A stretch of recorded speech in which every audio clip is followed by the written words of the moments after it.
Hey friends, this is Angela from Art of Creation Homestead. You're in the kitchen with me again, and it's Valentine's Day when I am filming this. You won't see it till after Valentine's Day, but I am filming this on Valentine's Day. Jason always makes dinner for us. He always makes a special dinner for me, and I always make dessert for him. This year I'm surprising him with something I've never made for him before on Valentine's Day, and that I've been working on perfecting this recipe. I am making him white chocolate brownies. We both love chocolate. Jason loves white chocolate. So I'm making him white chocolate brownies. So let's get started. In this measuring cup, I have 1 stick, which is a ½ a cup of unsalted butter, and I've cut it into pieces. See, like that. I've just cut it into like the 1 tablespoon pads. And I also have in this cup 1 cup of white chocolate chips.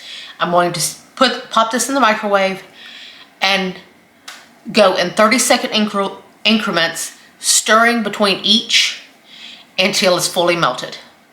I'll be back and show you what it looks like when it's there. As you can see, our white chocolate and butter is all melded together really nicely now.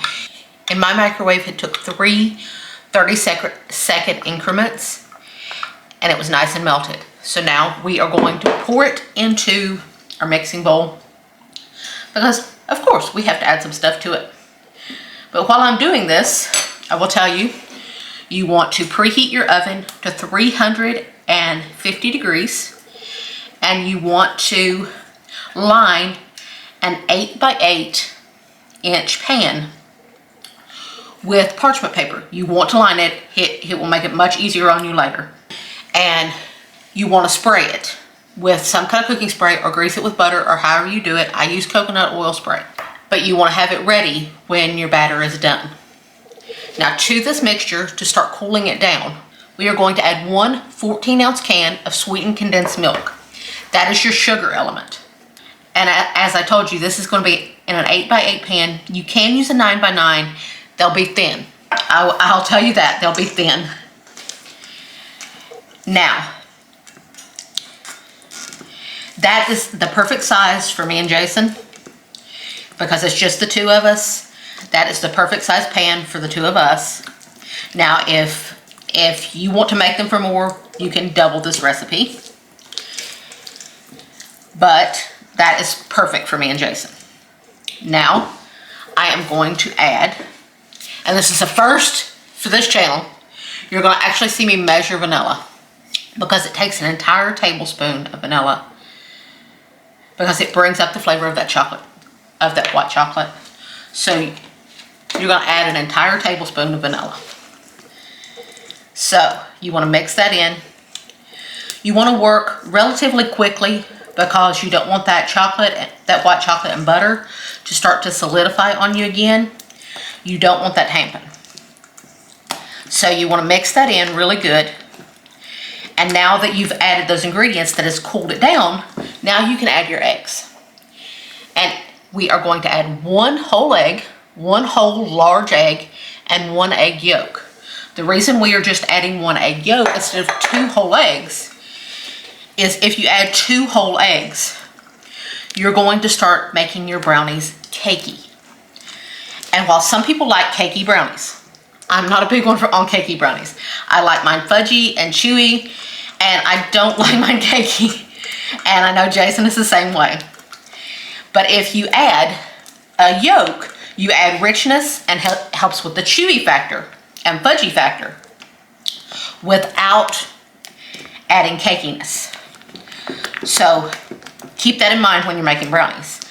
An extra yolk will add richness and chewiness and fudginess without adding cakiness. So now for the dry ingredients. We have 1½ cups of all-purpose flour, 3/4 of a teaspoon of salt, and 1½ tablespoons of cornstarch. Now, if you guys have watched me, you guys know that a lot of times when I'm baking, I add a little bit of cornstarch to the flour mixture, especially with brownies and cookies and things, and bars and things like that. It will add help add chewiness to it. So you guys know I put it on wax paper. It helps me use this as a funnel to funnel it in. Now we are going to funnel our flour mixture into our wet ingredients in 2 parts. You want to fold it in nice and gently. Don't be too aggressive. You don't need a mixer for this of any sort. You don't need a hand mixer or a stand mixer for this. It should mix in perfectly, just like it is, as long as you don't throw it everywhere. But I always say a messy cook's a good cook. So I hope that means I'm a dang good cook, because sometimes I can be a dang messy cook. But messes clean up. That's what Jason always tells me every time I say, I've made a mess in this kitchen. Jason will say, mess is clean. So usually I have a little bit of a mess to clean up, but it's okay. Making these for Jason is definitely worth it. So now we are going to add our second part. Now I'm making these for Valentine's Day. You can make them for any time of the year, or just because you want them. Because they are that good. You're going to want to have these around. And as you can see, they're extremely simple to make. You see, I have this nearly mixed up fully in no time. Once you see no more dry at all, then you want to stop mixing, because you don't want to develop that gluten and end up with tough brownies. Anytime you are working with flour, you are working with gluten. And the more gluten is worked, once it's in the mixture, the more it's worked in with the liquid ingredients, the tougher that baked good is going to get. And you don't want this to be tough. You want this to be nice and fudgy and chewy and wonderful. Now we are ready to load this batter into the pan, and as you can see, it looks glorious. Now I am going to dump my batter into it. Now I'm using a silicone spatula because you can scrape everything out of that bowl. You can get almost everything. I mean, there's going to be hardly nothing left in this bowl if you use a silicone spatula. And if you have watched my Kitchen Essentials video, then you know the brand of silicone spatulas that I use. It's a brand called Dioro, and they are absolutely magical. They are the most amazing ones you will ever get. And this comes from somebody who has had a ton of silicone spatulas that have went to the graveyard way sooner than they should have. And these I have had forever, and they have never went to the graveyard on me. So you want to spread this out all the way into the corners. Spread it out really good. And you want to pop this into your 350-degree preheated oven until it is slightly golden around the edges and puffed in the middle. It will puff in the middle at first, but when you take it out, it will sink. Now, after about 10 minutes on the second from the bottom rack, you want to move that up to the second from the top rack. That way the bottom and the sides don't start getting hard. That's what leads to hard brownies, is being overbaked. And you want to bake this until you still feel a little bit of squidginess in the middle, a little bit of doughiness almost, because it will finish carrying over cooking by the heat of the pan. I'll be back and show you what it looks like when they're done. Okay, these beauties are out of the oven. As you can see, they're nicely puffed up. And you're starting to see a few little cracks around the side. It's fine. And you're starting to see it separate from the pan a little bit. They baked for between 25 and 30 minutes. To be oddly specific, mine baked for 29 minutes.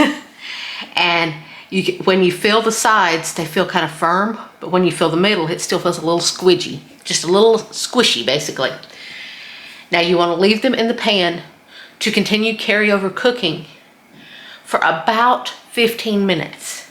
And after about 15 minutes, you want to use these wings to lift them out of the pan, and you want to place them on a cooling rack to cool completely. You want them to cool completely before you eat them, because otherwise they're just going to fall apart. So Patience is a virtue.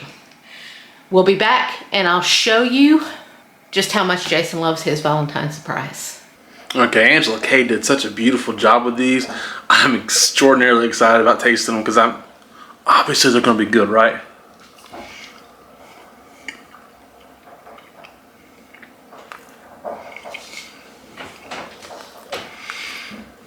Wow. Like, hopefully the silence speaks volumes. It's amazing. I honestly never tasted anything like this before in my life.